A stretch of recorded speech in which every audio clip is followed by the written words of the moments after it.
नमस्कार। You me and health में आप सभी का बहुत बहुत स्वागत है। आज हमारे साथ हैं डॉक्टर पूर्णिमा पाटनी, प्रोफेसर अस्थि रोग विभाग सवाई मानसिंह अस्पताल जयपुर। डॉक्टर साहब, हमारे कार्यक्रम में आपका स्वागत। नमस्कार। मैं सबसे पहले हड्डियों से जुड़ा हुआ एक प्रश्न पूछना चाहूंगी कि फ्रैक्चर क्या होता है? फ्रैक्चर हड्डी में किसी भी प्रकार से टूट फूट होने को फ्रैक्चर कहा जाता है। जैसे कि हम लोग फ्रैक्चर देखते हैं, कईयों में तो अंदर ही टूट फूट होती है, लेकिन कईयों में हड्डी बाहर भी आ जाती है। तो इनमें क्या फर्क होता है? जब हड्डी अंदर के अंदर टूट जाती है बिना मांसपेशी को फाड़े, बाहर निकले बिना, तो उसे हम कहते हैं क्लोज्ड फ्रैक्चर और सिंपल फ्रैक्चर। और जब हड्डी टूट के और मांस को फाड़ते हुए चमड़ी से बाहर निकल आती है तो उसे हम कहते हैं कंपाउंड फ्रैक्चर। जैसे ये जो क्लोज फ्रैक्चर होता है, जो अंदर के अंदर होता है, तो कैसे पता चले कि फ्रैक्चर हो गया? ये तो अंग जो टूटा हुआ अंग है उसकी शेप से पता चल जाएगा। हड्डी के जब टूटे हुए टुकड़े आपस में टकराते हैं तो एक किस्म की क्रेपिटस जिसको हम कहते हैं, एक साउंड सी प्रोड्यूस होती है दर्द भी जिससे बहुत होता होगा। बिल्कुल बहुत दर्द होता है। हाँ जी। मतलब केवल दर्द इटसेल्फ से ही पता चल सकता है कि अंदर कुछ ना कुछ तो सीरियस बात हुई है। तो ये जो दो तरह के फ्रैक्चर हैं, तो इनका जो इलाज है उनमें भी कुछ फर्क रहता है? तो क्लोज जो फ्रैक्चर है उसका इलाज आमतौर पे हम लोग कैसे करते हैं? क्लोज्ड फ्रैक्चर का इलाज कंपाउंड फ्रैक्चर से कम अर्जेंट होता है, लेकिन दर्द तो उतना ही है, समय उतना ही लगेगा। तो तुरंत प्रभाव से जो टूटा हुआ अंग है उसे सबसे पहले तो इमोबिलाइज करना पड़ता है, यानी कि उसको हिलने डुलने से बचाव करना पड़ता ताकि है और ना टूटे। ताकि और मांसपेशी को वो डैमेज ना करे। तो वो कैसे किया जाए? सबसे कॉमन कारण जो कि आजकल सभी को देखने में दिख जाता है वो है प्लास्टर। जी।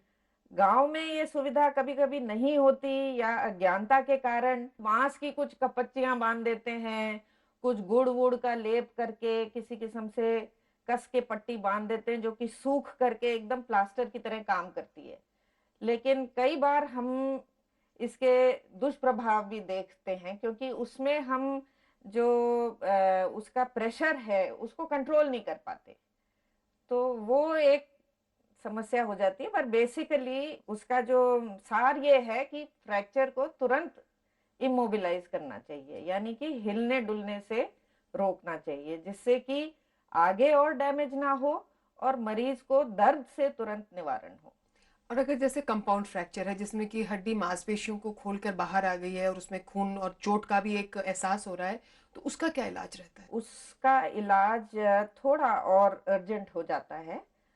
उसमें सबसे पहला तो ये है कि आ, रक्त स्त्राव जो है उसको, खून बहने से हमें तुरंत किसी प्रकार से रोकना चाहिए। इन्फेक्शन का खतरा उसमें हो जाता है तो इन्फेक्शन का बचाव करना चाहिए। किसी भी किस्म की गंदगी, मिट्टी या इस टाइप की चीज है तो उसको धो के साफ करके साफ ड्रेसिंग लगाई जाए, पट्टी बांधी जाए। मरीज को इस सिचुएशन में तुरंत अस्पताल या किसी विशेषज्ञ की सलाह लेनी पड़ती है। कई फ्रैक्चर्स में सुनने में आता है कि रॉड डाली जाती है या स्क्रू डाले जाते हैं। ये टेक्नोलॉजी क्या है और इसको क्यों इस्तेमाल किया जाता है? किस्म किस्म के ये इम्प्लांट्स कहलाते हैं ये, और स्टेनलेस स्टील से लेकर के टाइटेनियम तक, मतलब अलग अलग मेटल्स के बनाए जाते हैं। इनसे हम हड्डी को अपनी पोजीशन में लाके रोकने की प्रक्रिया के लिए है ये। कोशिश ये रहती है कि हड्डी जैसे अपने मूल रूप में, जुड़ जाए मूल वहीं पे। शेप में वापस आ जाए, और वहां आके और किसी तरह तो उसको रोकना पड़ेगा ना। अगर टूट गई है तो वो अपनी जगह छोड़ने की उसकी टेंडेंसी होगी, बिल्कुल। तो उसको रोका कैसे जाए?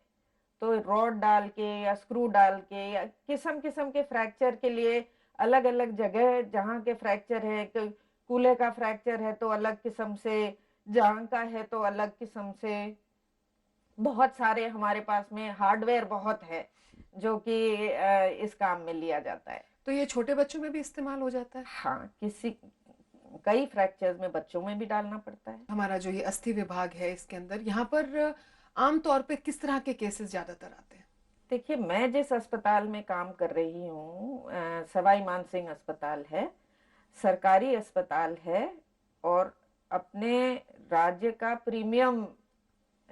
प्रीमियर इंस्टीट्यूट बिल्कुल है। कहते हैं हम उसे। तो आप अंदाजा लगा सकते हैं कि कितना नंबर ऑफ केसेस हम लोग हैंडल करते हैं। और स्वाभाविक है कि इतनी भीड़, इतनी लिमिटेड रिसोर्सेज के साथ काम करते हैं, तो थोड़ी सी असुविधाएं तो होती हैं। तो जो अफोर्ड कर सकते हैं वो तो प्राइवेट अस्पतालों का ही शरण में जाते हैं, लेकिन हमारे पास इतने नंबर्स में आते हैं तो यूजुअली मतलब जरूरतमंद इंसान, और हम इससे खुश हैं क्योंकि इन लोगों की सेवा हम कर पाते हैं। जो अफोर्ड कर सकता है वो तो जाता ही कहीं और है। हमारे सवाई मानसिंह अस्पताल में हैंड सर्जरी से रिलेटेड बहुत केसेस आते हैं। इनके बारे में मैं आपसे चंद सवाल करना चाहूंगी, लेकिन एक छोटे से ब्रेक के बाद। हम ब्रेक के बाद अभी वापस आते हैं। आप लोग देख रहे हैं यू मी एंड हेल्थ।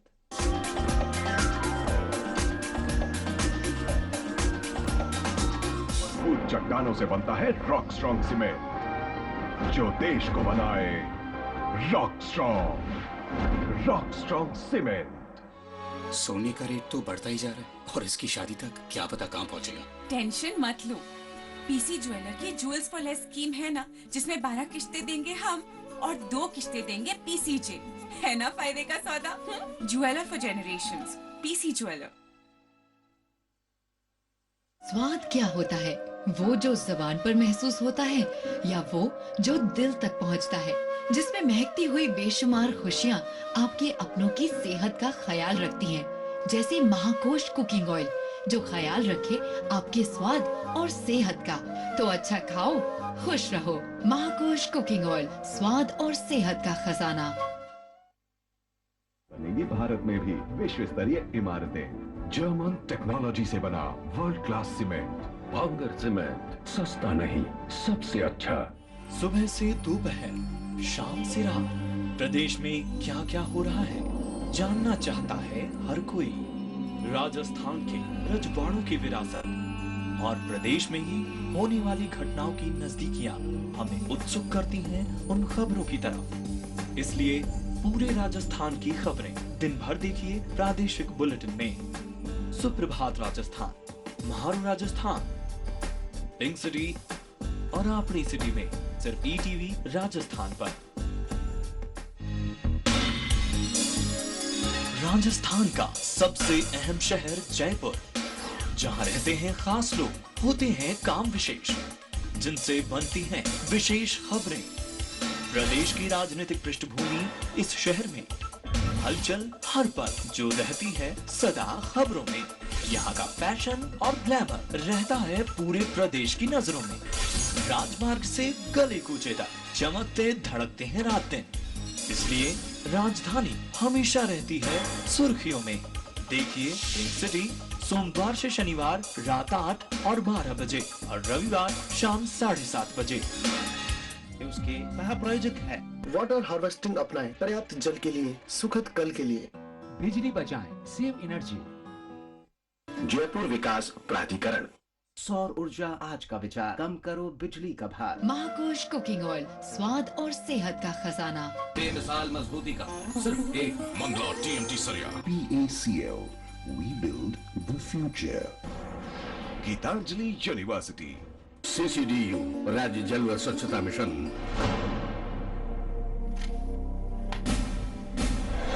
खामोशी के साए में जब जुर्म देता है दस्तक,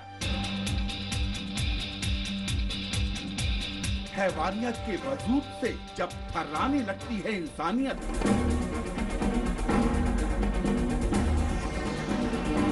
जुर्म की ऐसी ही खामोश दस्तक को हम देते हैं आवाज और करते हैं आपको बाखबर। खौफनाक जुर्म की सच्ची और बेबाक तस्वीर, दास्ताने जुर्म।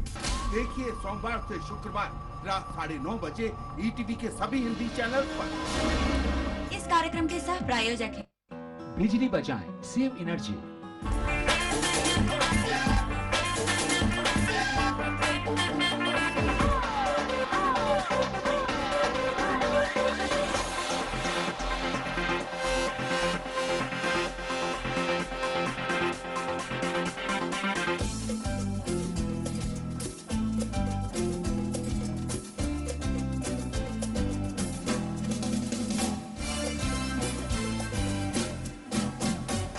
इस कार्यक्रम के सह प्रायोजक है बैकफोर्ड जॉइंट केयर, दर्द का असली दुश्मन।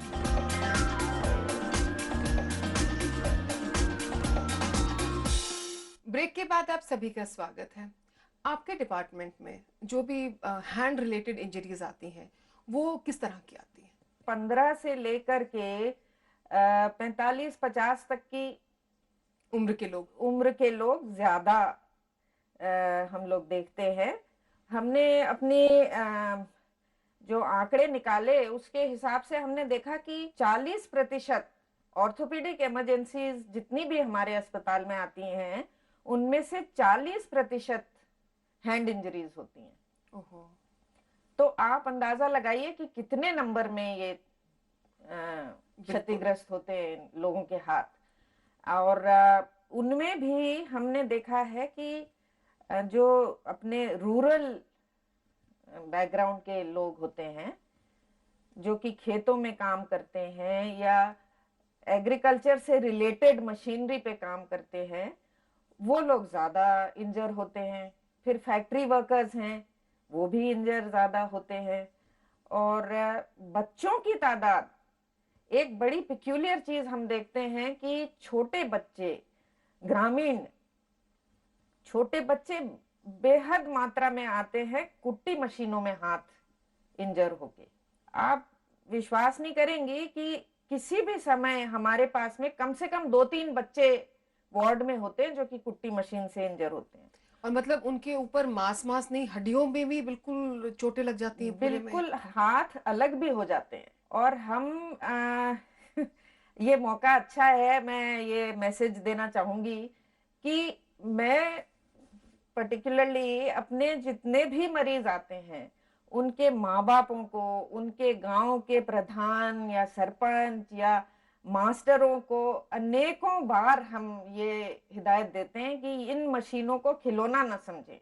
इनको आप जब जाएं अपने खेतों पे काम करने तो घर पे ये मशीन खुली ना छोड़ें, उसको किसी तरह से चेन कर दें या कवर डाल दें जिससे कि ये बच्चे पर शायद हमारी बात पहुंच नहीं पाती या इसकी सीरियसनेस पता नहीं क्यों, लेकिन ये एक बहुत बड़ा हमारे लिए समस्या का कारण है। तो जब बच्चों का ऐसे हाथ आ जाता है तो उसके बाद उनके लिए क्या ट्रीटमेंट करते हैं आप? बेहद लंबा इलाज है। तुरंत उनको अगर वो अस्पताल समय पे पहुंच जाएं तो बचाने की कोशिश की जाती है। नहीं, मैं सबसे पहले फिर आपसे ये पूछना चाहूंगी कि अगर बच्चे का हाथ आ जाए तो माँ बाप को क्या करना चाहिए घर पे उसी समय? इतनी सीरियस किस्म की चोट होती है कि मैं समझती हूँ कि अगर तुरंत मरीज को सही इलाज मिल जाए तो काफी हद तक हम इसका सुधार कर सकते हैं। लेकिन होता क्या है कि ये आस पड़ोस की जगह जाके सिर्फ टांके लगवा लेते हैं। इसमें हड्डी, नसें, मांसपेशी, चमड़ी सब चीज क्षतिग्रस्त होती है। तो इसको बहुत ही कैलकुलेट करके हिसाब से इलाज होता है। कई महीनों की प्रक्रिया हो जाती है, नसें जोड़ना, फिर उसकी एक्सरसाइज करवाना। ये इतना तक हमारे ग्रामीण मरीजों में इतनी साधन सुविधा नहीं होती, इतनी अज्ञानता है कि वो केवल घाव भरने तक ही हमारे पास आते हैं, फिर वो समझते हैं कि हो गया काम। लेकिन घाव भरने के बाद भी, जैसे आपने उसकी भी हड्डियां जुड़ गई हैं और घाव भर गया है, तो उसके बाद क्या रह जाता है? उसके बाद रह जाता, एक्चुअली सर्जरी तो केवल आधा ही काम है। घाव भरने के बाद ही सारा उसकी व्यायाम, उसके जोड़ों को चलाना, उसकी नसों में दोबारा प्रक्रिया शुरू होना, ये सारा काम तो बाद का ही है, जिसमें हमारे फिजियोथेरेपिस्ट, ऑक्यूपेशनल थेरेपिस्ट का बहुत योगदान होता है। मैं समझती हूँ अगर हम लोग करते हैं, आधा काम हमारा है तो आधा काम ऑपरेशन के बाद का है। तो ये चीज मरीज समझें, इस चीज को, ये चीज समझें और हम भी ये कन्वे कर पाए, ये बड़ी बात है। जैसे आपने कहा कि अगर बच्चे को चोट लगी तो उसको तुरंत अस्पताल लेकर आए, लेकिन उस समय के बीच में हाथ का क्या करना चाहिए भाई? जैसे उसको किसी कपड़े में लपेटें, गीले में, बर्फ में, उस समय क्या करें इमीडिएटली जो एकदम करना चाहिए? देखिए, अगर हाथ शरीर से जुड़ा हुआ है तब तो उस पे साफ पट्टी, साधारण पानी से, खूब सारे पानी से उसको अच्छी धार से धो के उसके ऊपर साफ, अगर आपके पास पट्टी मतलब वो नहीं है, ड्रेसिंग की सुविधा नहीं है, तो साफ कपड़ा उसके ऊपर लपेट के हाथ को ऊंचा, अपने हृदय की लेवल से ऊंचा अगर रख के उसको मरीज को ट्रांसपोर्ट किया जाए तो उसमें ब्लीडिंग भी कम होगी और वो तुरंत मतलब अपने किसी केंद्र पे उसको पहुंचाया जाना चाहिए। अगर हाथ बिल्कुल ही अलग हो गया कि मतलब आपका हाथ वहां पड़ा है और मरीज यहाँ है, तो भी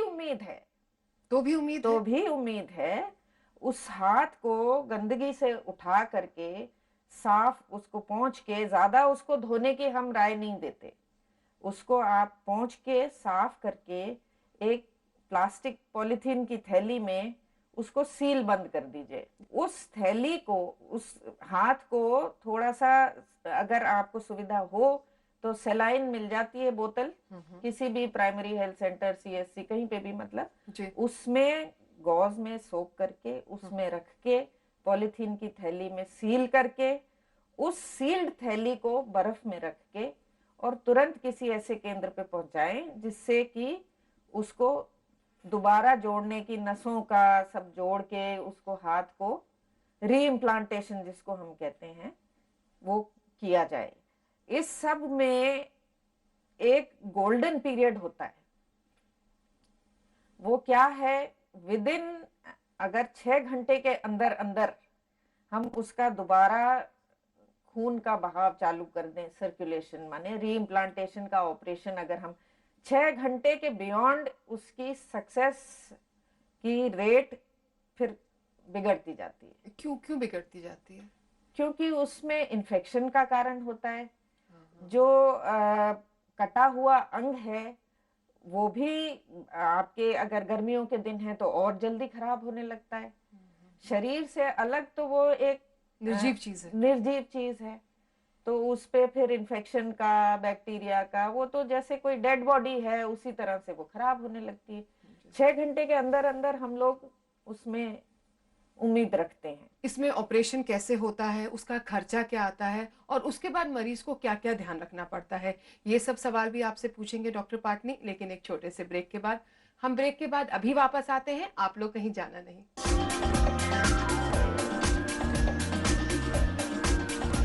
ये भारत में भी विश्व स्तरीय इमारतें, जर्मन टेक्नोलॉजी से बना वर्ल्ड क्लास सीमेंट। भांगर सीमेंट, सस्ता नहीं, सबसे अच्छा। Doctor, engineer, scientist, pharmacist, paramedic, management professional, software developer, अब पूरी होगी हर ख्वाहिश गीतांजलि यूनिवर्सिटी के साथ। बेहतरीन इंफ्रास्ट्रक्चर, खुला विशाल कैंपस, 96% प्लेसमेंट, 1000 सीट वाले ऑडिटोरियम की सुविधा, निष्णात फैकल्टी और गेस्ट लेक्चर्स। गीतांजलि यूनिवर्सिटी। सोने का रेट तो बढ़ता ही जा रहा है और इसकी शादी तक क्या पता कहाँ पहुंचेगा। टेंशन मत लो, पीसी ज्वेलर की ज्वेल्स फॉर लेस स्कीम है ना, जिसमें 12 किश्तें देंगे हम और 2 किश्तें देंगे पीसीजे। है ना फायदे का सौदा? Jeweller for generations, PC jeweller.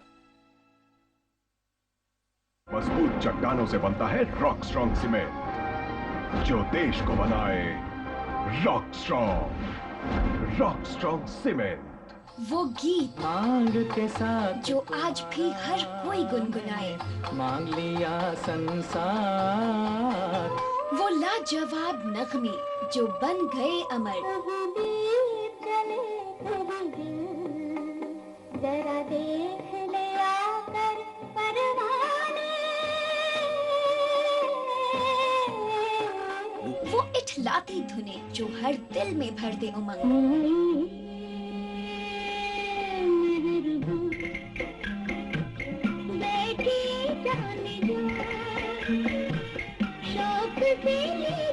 जी हाँ बहनों भाइयों, भूले बिसरे गीत देखना ना भूलें।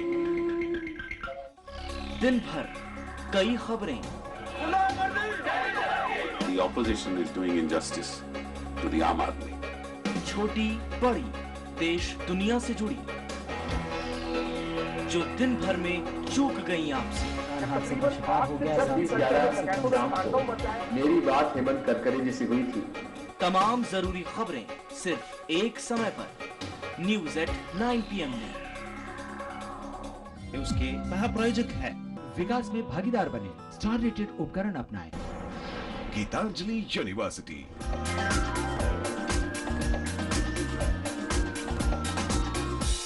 ब्रेक के बाद आप सभी का स्वागत है। तो डॉक्टर साहब, आप हमें बता रहे थे कि भाई अगर ऐसा हादसा हो जाए तो इसके बाद अब वो आपके पास हाथ लेके पहुंच जाते हैं, तो क्या इसके बाद ये जो बाकी ऑपरेशन और पोस्ट ऑपरेटिव है वो फिर सरल है?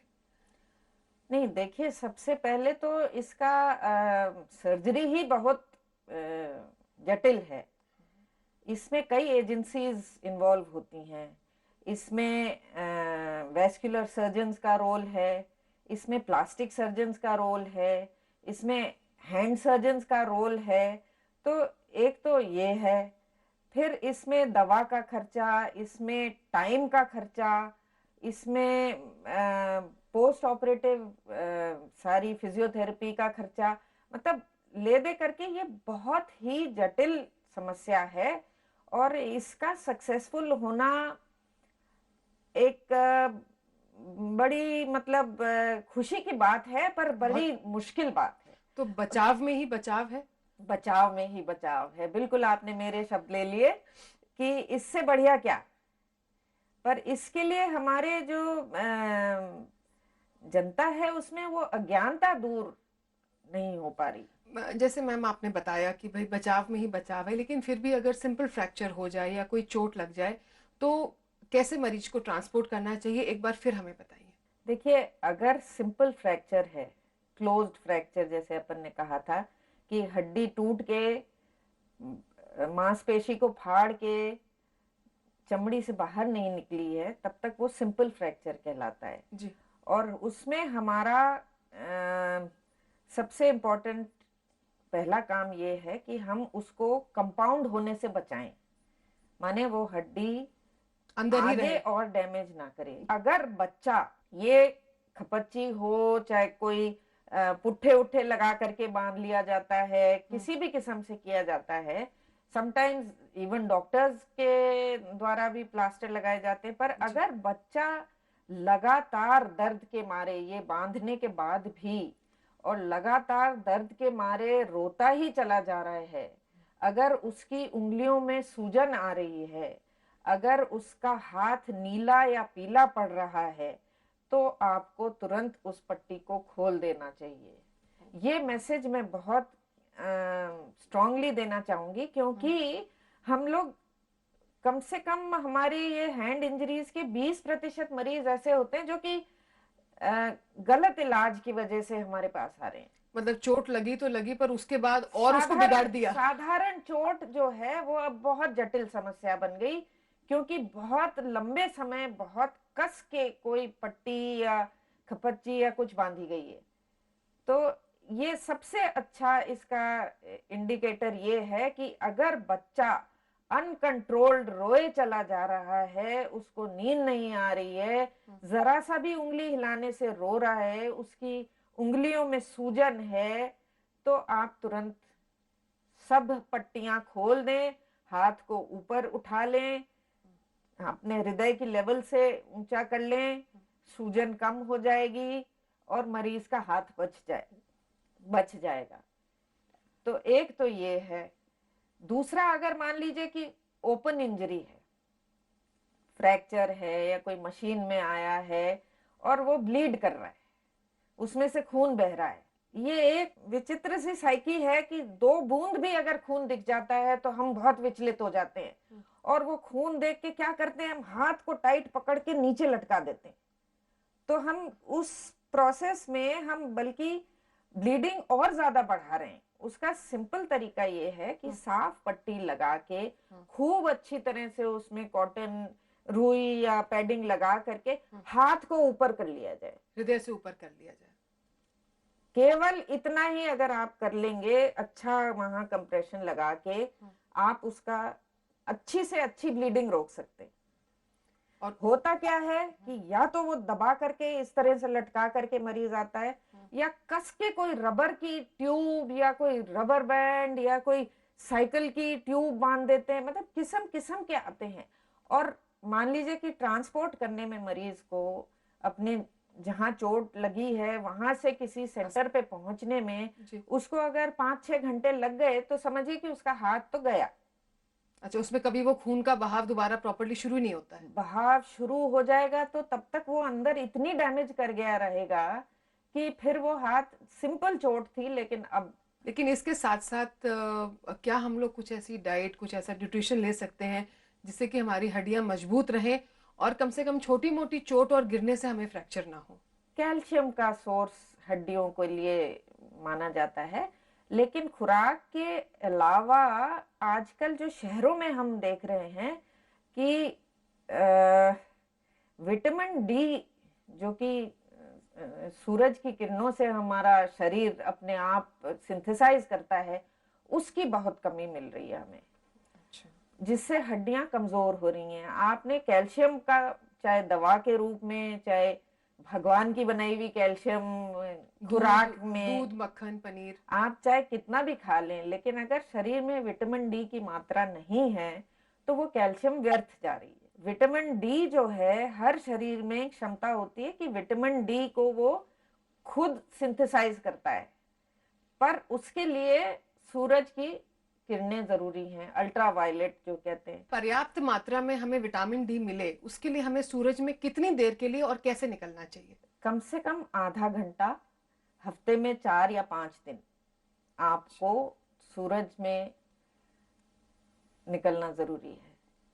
क्योंकि मैं समझती हूँ कि अगर आप अपनी लाइफ सोचें, या मैं कभी कभी अपने बारे में भी सोचती हूँ, तो इतना कहाँ हम ले पा रहे हैं। तो डॉक्टर साहब, इसका मतलब ये हुआ कि खुराक के द्वारा हम लोग कैल्शियम पर्याप्त मात्रा में लें और सूरज में निकले, उससे घबराएं नहीं? बिल्कुल नहीं।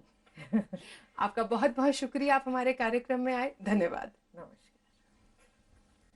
आपको हमारा कार्यक्रम कैसा लगा जरूर बताइएगा। अगर आपको हमें कोई सुझाव देना हो या स्वास्थ्य संबंधी जानकारी लेनी हो तो आप हमें मैसेज कर सकते हैं। टाइप कीजिए UMH, स्पेस दीजिए, अपना नाम लिखें, अपने शहर का नाम लिखें और भेज दीजिए 56000606 पर। आप चाहें तो हमें पत्र भी लिख सकते हैं। हमारा पता है You Me and Health, ETV Rajasthan, 5/96A, Bhavani Singh lane, Bhavani Singh road, C scheme, Jaipur. अगले बुधवार हम फिर आपसे मिलेंगे, तब तक हमें इजाजत दीजिए। Take care and keep smiling.